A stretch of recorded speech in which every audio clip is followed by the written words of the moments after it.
يواصل الاحتلال التركي والفصائل الإرهابية التابعة له قصف بلدة عين عيسى ومحيطها على الطريق الدولي M4 بالمدفعية والرشاشات الثقيلة، فيما تصدت قوات سوريا الديمقراطية لمحاولة تسلل للإرهابيين، وأوقعت 30 من العناصر الإرهابية بين قتيل وجريح في كمين بمحيط البلدة.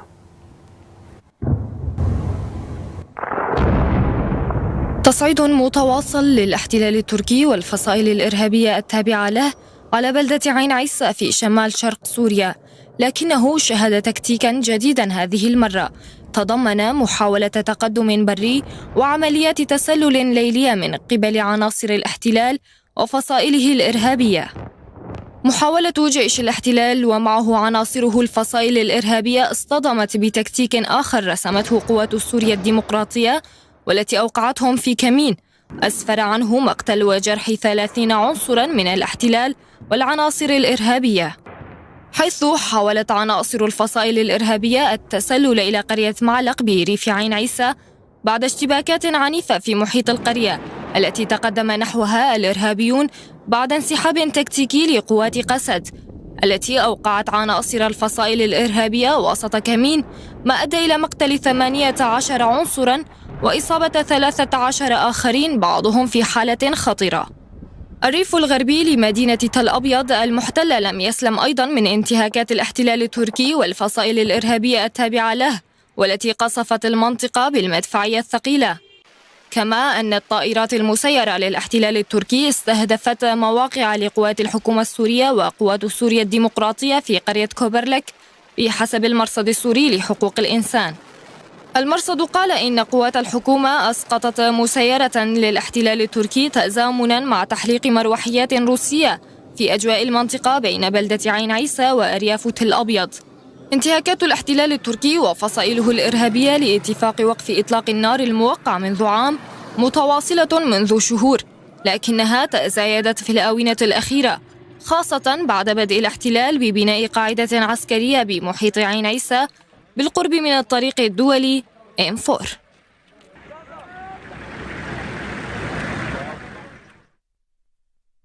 لمتابعة هذا المحور ينضم إلينا من الشمال السوري الناشط الإعلامي آزاد أحمد، ومن لندن الدكتور زارا صالح كاتب وأكاديمي. أهلا بكما ضيفي الكريمين. أبدأ من عندك آزاد، يعني الخروقات الفصائل الإرهابية والاحتلال التركي مستمرة في شمال شرق سوريا منذ اتفاق وقف إطلاق النار العام الماضي، ماذا تضيف اليوم على هذه الخروقات وأيضا عملية التسلل للإرهابيين إلى مناطق أو ريف عين عيسى؟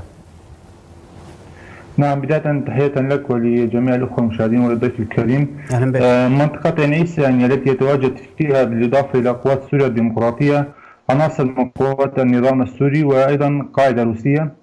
في المقابل نجد في القسم المحتل من عين عيسى هي بيد ما يسمى بالجيش الوطني، الذي هو عبارة عن اتحاد للفصائل الجهادية التي تبلورت بعد انتهاء حقبة تنظيم داعش والنصرة وملحقاتها. هذه الفصائل الإرهابية هاجمت منتصف ليلة أمس البارحة يعني ريف ناحية عين عيسى ومركزها.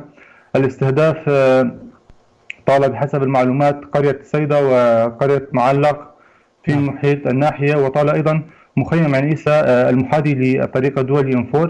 بالتزامن مع هذا الهجوم الإرهابي قوات سوريا الديمقراطية حاصرت عدة عناصر من الفصائل الجهادية في محيط عين عيسى، وأيضا أشعلت الإطارات لتضليل طائرات الاستطلاع أثناء عملياتهم الدفاعية. الأنباء المتداولة تشير إلى مقتل 18 عنصرا من الفصائل الجهادية بحسب ما أوردت وكالة أنباء هوار المحلية. بعدها حاولت مجموعة من الجهاديين الفرار من المنطقة إلى قرية معلق وحاولوا سحب جثث قتلاهم من ساحة المعركة. أشير هنا أيضا إلى أنه وقبل فترة قليلة يعني احتج العشرات من أهالي الناحية من بلدة نيسا في تظاهرة دعوا فيها إلى وقف الهجمات التركية، كما طالبوا الجهات الضامنة كالتحالف الدولي وروسيا بوقف الانتهاكات ضد المدنيين في القرى في ريف عين عيسى. وأشير أيضا إلى أن شدة الهجمات هذه المرة كانت أعنف من المرات السابقة، وأيضا يعني هذه المرة الضامن الروسي يعني كما المرات السابقة لم يبدي أي موقف تجاه هذه الهجمات، إنما فقط اكتفى بالمشاهدة. الفصائل الجهادية ربما تهدف من وراء هذه الهجمات، تحاول ربما تهدف للسيطرة على بلدة عنيسة التي تعتبر عقدة مواصلات هامة ما بين إقليم الجزيرة يعني محافظة الحسكة وبين حلب ومنبج وهذه المدن، وهي يعني هي أيضا لا تقل أهمية عن مدينة التمر. نعم، عودة لك. نعم، اسمح لي أن أذهب إلى الدكتور زارا من لندن. أهلا بك مجددا دكتور زارا. يعني بحسب المرصد السوري طائرة مسيرة تركية تستهدف موقع لقوات الحكومة السورية بريف تل أبيض. بداية كيف تفهم هذه الخطوة التركية تجاه قوات الحكومة السورية؟ مساء الخير لك ولضيفك عزات ولكافة السادة المشاهدين. حقيقة ما يجري اليوم يعني منذ فترة، منذ الشهر الماضي يمكن القول، هذا التصعيد العسكري من الجانب التركي ومرتزقته من ما يسمى بالجيش الوطني ليس بعيدا عن إطار الصفقات أو التفاهمات السياسية والميدانية التي تجري بين روسيا وتركيا، أي حلف استانا تحديدا تركيا وروسيا. يعني ما حصل من صفقة في ناغورنو كاراباخ حيث الإملاءات الروسية على الجانب التركي على حساب الطرف الأرمني التي اعتبره الجانب التركي حول أذربيجان أنه انتصار لهم، انعكس مباشرة على الوضع الميداني في سوريا. يعني هناك استراتيجية واضحة من قبل روسيا وهي السيطرة الكاملة على مناطق شمال غرب سوريا، أي مناطق إدلب، أي مناطق M4 و M5.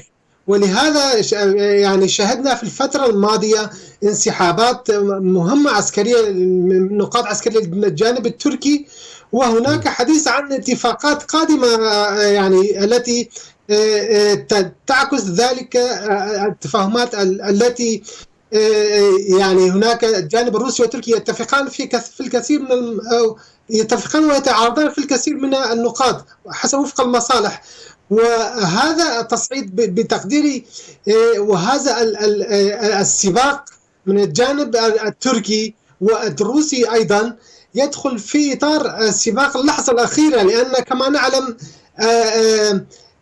في بداية شهر 1 من 2021 سيستلم جو بايدن قيادة الإدارة الأمريكية، وسيكون هناك استراتيجية جديدة لن تسمح بتكرار هذه المشاهد التي حصلت من قبل إدارة ترامب.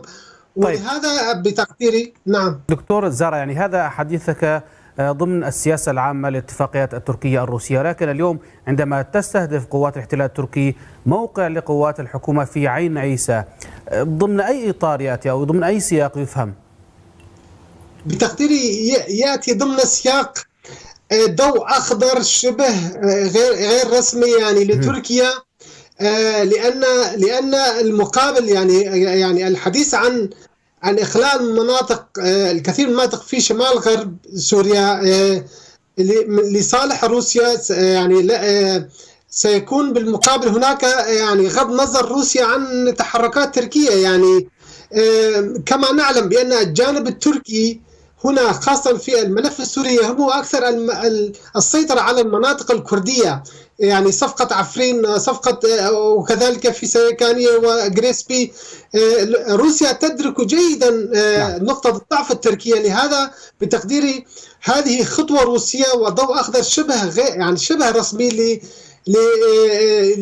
لتركيا للقيام بتحرشات. يعني لا أعتقد بأن تركيا ستقوم بعملية عسكرية شاملة في تلك المنطقة. يعني تقول دكتور زارا هي تكون تحرشات، يعني أليس من الممكن أن تكون تسعى تركيا لاستفزاز قوات الحكومة السورية وجرها إلى معركة في هذه المنطقة بعد أن انسحبت من نقاط عديدة في شمال غرب سوريا من نقاط عسكرية في إدلب وريفها؟ لا أعتقد، يعني ما يجري في الداخل السوري من تحركات عسكرية ليس بمعزل عن الاتفاقات عن الرضا الروسي، لأن روسيا هي من تتحكم بكافة قرارات وتحركات النظام العسكرية. يعني روسيا هي صاحبة القرار هنا، النظام لا حول له، حتى إذا تعرض النظام في بعض المناطق لقصف أو حتى لقتل من جنوده، فهذا لا يهم يعني، بما أن روسيا هي صاحبة القرار في هذا الملف، فهي التي تفرض الإملاءات على النظام وتعقد صفقات مع الجانب التركي. يعني بتقديري هكذا يفهم. طيب دكتور زارا، يعني هذا التحليق المروحي الروسي بمحيط عين عيسى وأيضا ريفة الأبيض رافق أو كانت تزامنا مع الاشتباكات التي حصلت بريف عين عيسى، وتحدثت حضرتك عن موضوع الدور الروسي وأن هناك ربما يكون ضوء أخضر روسي لهذه التحرشات التركية، لكن نعلم أن روسيا هي الداعمة وهي للحكومة السورية. كيف يمكن فهم هذه المعادلة؟ يعني تدعم الحكومة السورية وتواجد قواتها في مناطق شمال شرق سوريا، وبالمقابل تغض الطرف عن الممارسات والانتهاكات التركية. نعم، هذه هي بالتحديد السياسة الروسية. روسيا عينها على مناطق شمال شرق سوريا منذ البداية. يعني هي حاولت السيطرة، حاولت حتى الوصول إلى معبر سيمالكا يعني مرات عدة. في عين عيسى روسيا فشلت في إقناع قوات قسد قبل منذ بداية الاتفاقية أن تترك تلك المنطقة لقوات النظام أي لروسيا، لكن قسد لم توافق. هذا كان واضحا.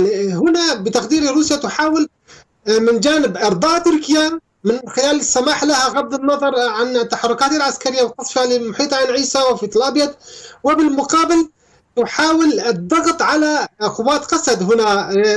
يعني قد تلجأ قسد إليها، هي تظن، روسيا تظن بأن قد تلجأ قسد إليها بأن تطلب منها هي أن تترك مناطق عين عيسى وتتركها لروسيا أي للنظام، لكن بتقديري هذا لن يحصل في القريب، لأن الموقف الدولي، التحالف الدولي الداعم لقسد هو موقف واضح، خاصة بعد فوز بايدن.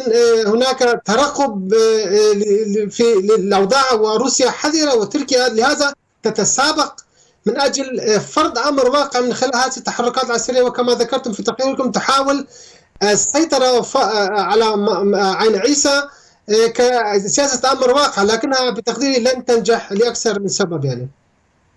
طيب دكتور زارا، يعني أتيت إلى ذكر التحالف الدولي. اليوم كان هناك مؤتمر التحالف الدولي مع قسد في بلدة أرميلان. كيف ينظر إلى هذا المؤتمر في ظل تبدل الإدارة الأمريكية الآن؟